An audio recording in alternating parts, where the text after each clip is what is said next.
Maha Cartoon TV.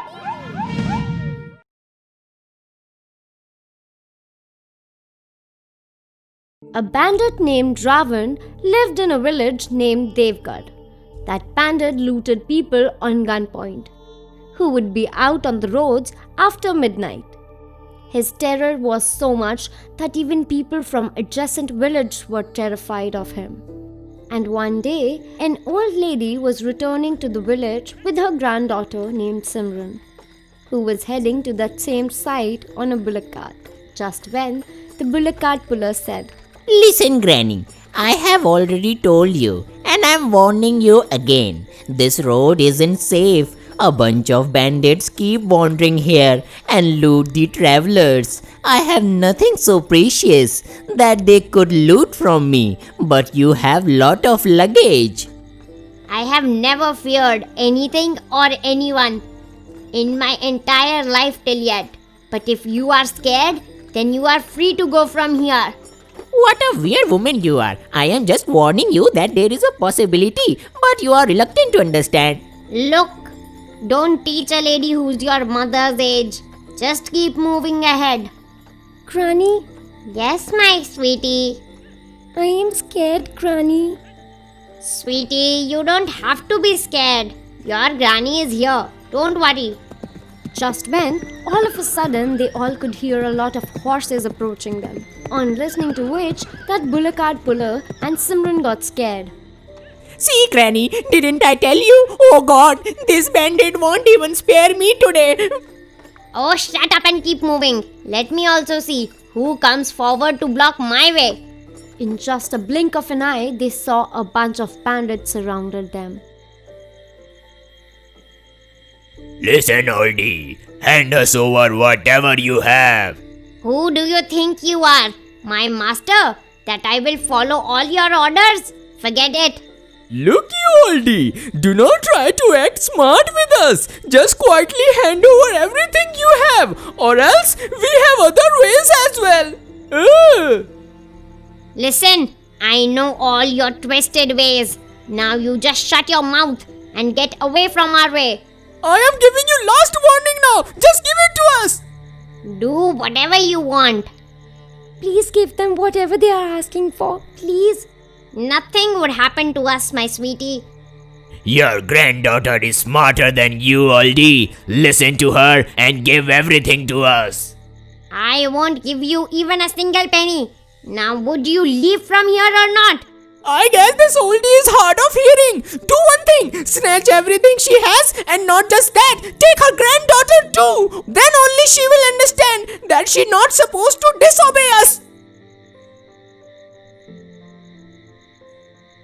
Leave my bag. Granny, please save me. Granny, please save me, please. Leave my granddaughter. Now you will understand that it would have been better if you had quietly given us your belongings. And like this, the tussle between the bandits and the granny went on for a few minutes. But the bandits went away abducting Simran from there with their belongings. Seeing this, Granny was shattered. She bursted into tears. Granny was now vulnerable. She was left with nothing. The bullock cart puller dropped the granny to her destination, where Granny's friend Nanda was already waiting for her there. And on meeting Nanda, Granny narrated the entire incident to her. I have told you this so many times that where you can take control of the situation by being generous, do that. You know that I have seen my mom being generous and following every order of my father my entire life. Now I can't make that same mistake.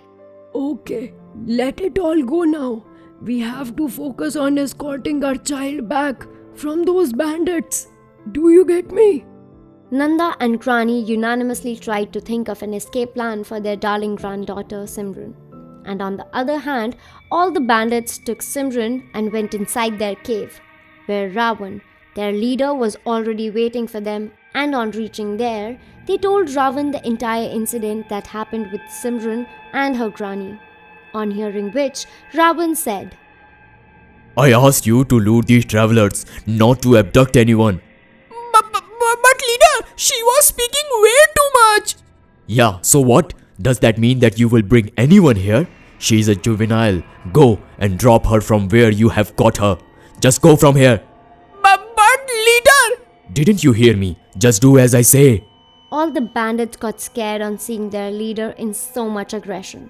But now, the issue they were facing was that now where should they drop Simran? Because she was visiting the village for the first time, and even her granny would have left from there by now. Nobody was able to comprehend anything. And on the other hand, the entire village went out to find Simran. Where could be Simran? Beware of bandits. See if Ravan's ahead or not. If that Ravan catches any one of us, he won't spare us alive. If that Ravan tries to do anything wrong with my granddaughter, then I will make him pay for his deeds. Please, God, save her.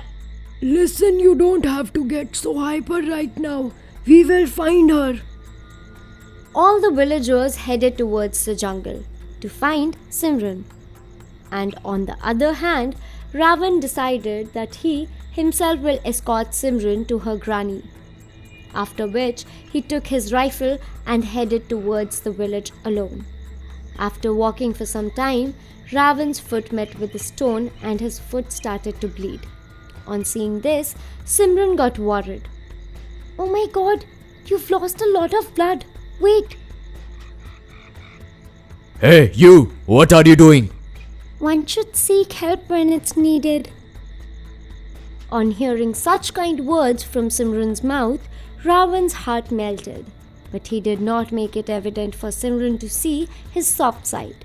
And on the other hand, the villagers had entered the jungle in order to find Simran, where Ravan and Simran were already present. On seeing Ravan alone, the villagers were flabbergasted.